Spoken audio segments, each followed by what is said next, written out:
So I want to talk about this Meyer lemon. This Meyer lemon you see before you is growing in a 40-gallon container. Now, many of you who are new to my channel won't know this unless you go back to my earlier videos this year, 2020. And you'll see that this is one of 3 Meyer lemons that I was taking from very unhealthy state to a very healthy state.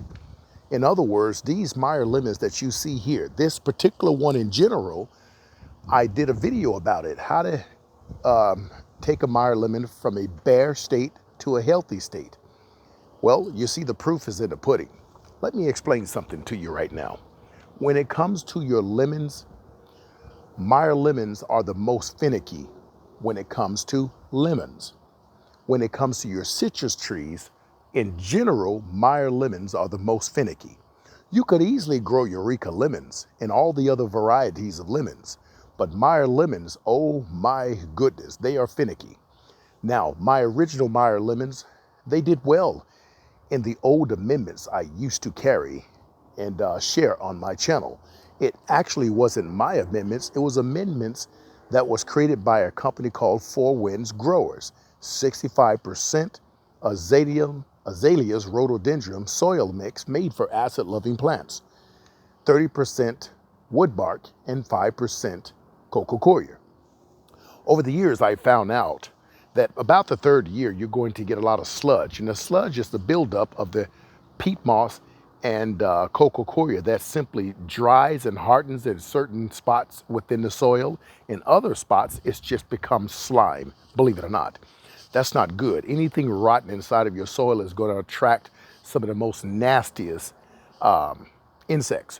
Grubs is one of the things you don't want in your containers because the only thing grubs have to eat is the roots of your plants. Now, when you look at this tree has gone from a bare state to a full, beautiful, luscious, dark green state. Now, you don't see many fruit on it. You don't see much at all. In fact, I'll get a little closer here. You may have about 3 fruit here. You got 1 over in that area, maybe 1 or 2 in the back. And the reason being because I made sure that when I was nursing this tree and all of my citrus trees that are in containers, which are Meyer lemons, I made sure that I took all of the fruits and blooms off. I did not want this tree producing fruit or blooms in the negative state that it was in. So in turn, I went ahead and nurtured it. I checked the NPK on a monthly basis. I made sure the mineral contents were up. And whenever I got pests around, I dealt with the pests accordingly, such as ants. And from that point, the tree basically started putting out leaves. But I wanted to help it along. So what did I do? I took a sharp razor blade and I went into the tree and I started notching in different places. The reason why I notched probably about 50 different notches throughout the tree. And I did that because wherever I notched, just where a previous branch that was attached to a node, I had a huge spurt of growth that started coming out of these notches, producing all of these branches, giving it a much fuller look to the tree. A lot of individuals don't know about notching, but as a certified botanist, I've been notching my house plants for many years, but you can do the same with many of your trees in your garden, and most people don't know that. Now, next year, this tree will triple itself in size because after all, this is a standard variety. This is not a dwarf or a semi-dwarf. Yes, you can grow standard variety in containers, provided that the container is large enough. Now, to get this tree up to the optimum health that it is, the health was very important. And as I stated, macronutrients, which are NPK, and micronutrients, copper, iron, manganese, magnesium. Those are 2 different things, okay? And it would get its molasses because the molasses had a lot of vitamins and nutrition within it. And I use dry powdered molasses, and which are made for agricultural purposes. And I'll tell you something right now. That along with my two magical ingredients, oh my goodness, this tree took off. It really took off. But I end up making my own soil amendment. I came up with my own mixture, which I've shared with you folks on this channel. Look at my playlist here and you can find all of that information. Okay? And citrus trees there's three things we have to be concerned with when it comes to citrus trees. Number one, we got to make sure it gets bright light. 8 hours a day, minimally 6 hours. Okay? When the heat comes out in the summer and people are killing their citrus trees and they blame it on the heat doesn't kill your trees. It can cause us some problems. It can, in fact, stress it out. So you got to provide some sort of afternoon shade. But let me give you some other variables to combat the heat. Number one, bright light, 8 hours, minimally 6. Number two, consistent watering. That's what kills your tree. Most people don't consistently water their trees. If it's 115 degrees outside, most people are not going outside. They're going to wait, and they may wait 2, 3, 4 days, because sometimes we deal with 7 days of 115 degree heat in the Sacramento Valley. I can only imagine what it's like in other states where it gets much hotter and a lot drier. So consistent watering, that's why you see this dripper here, okay?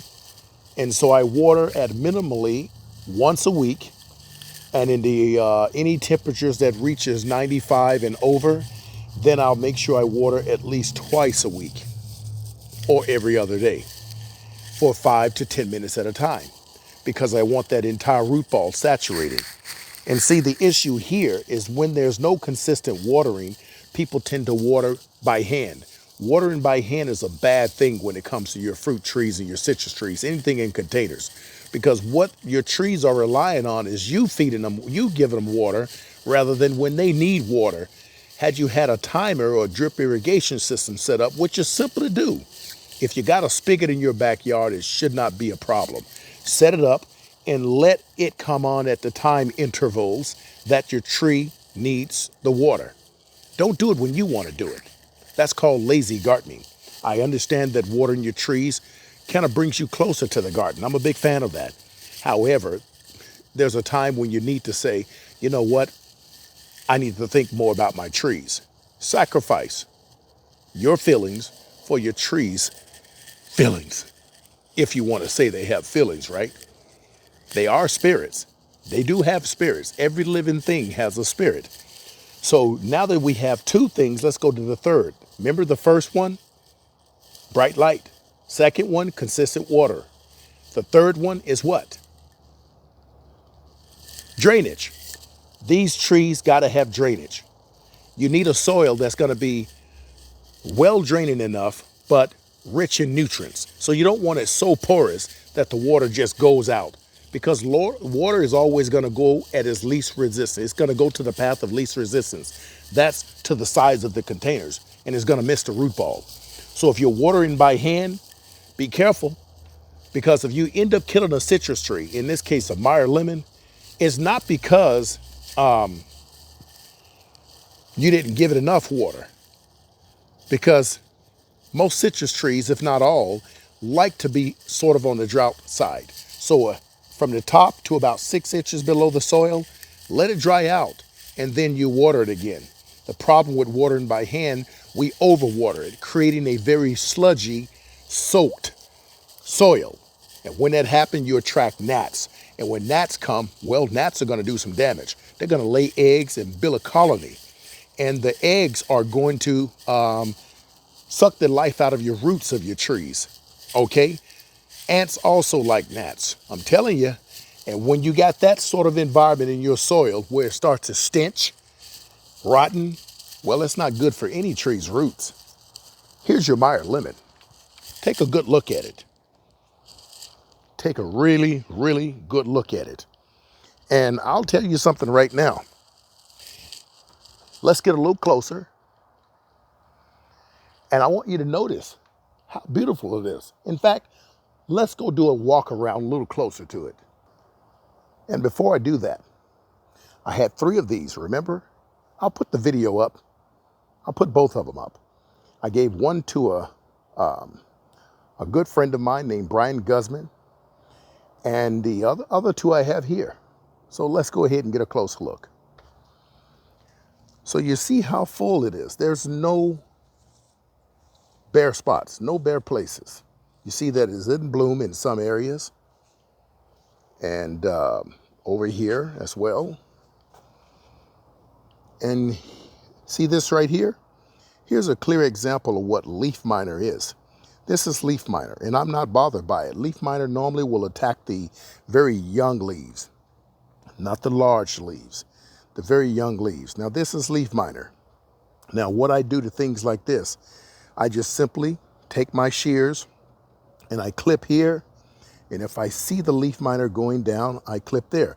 Now another thing, you don't have to touch any of this. You could just simply come out and spray it, heal the tree, and allow it to continue to produce this leaf. But those little circles in there, the leaf miner is actually inside the leaf.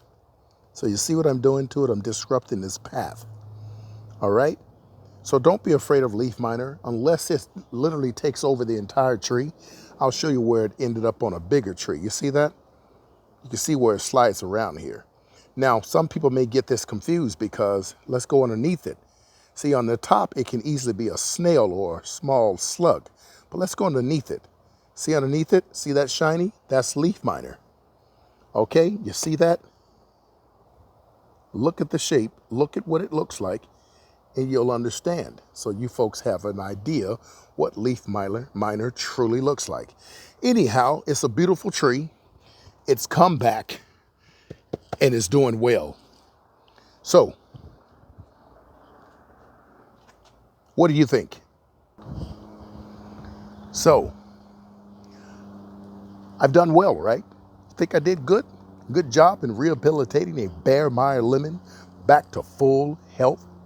Just imagine next year the lemons it's going to produce. And just imagine the height that it's going to, become. Until next time, again, because of my photography background, don't you think that light flare is absolutely gorgeous? And look at the halo. That halo is not just there by coincidence. For those who have an ear, let them hear. For those who have eyes to see, let them see. Hallelujah. Absolutely amazing, Father. Hallelujah. Thank you, Father. And thank you all for taking the time to watch this tutorial. That's amazing.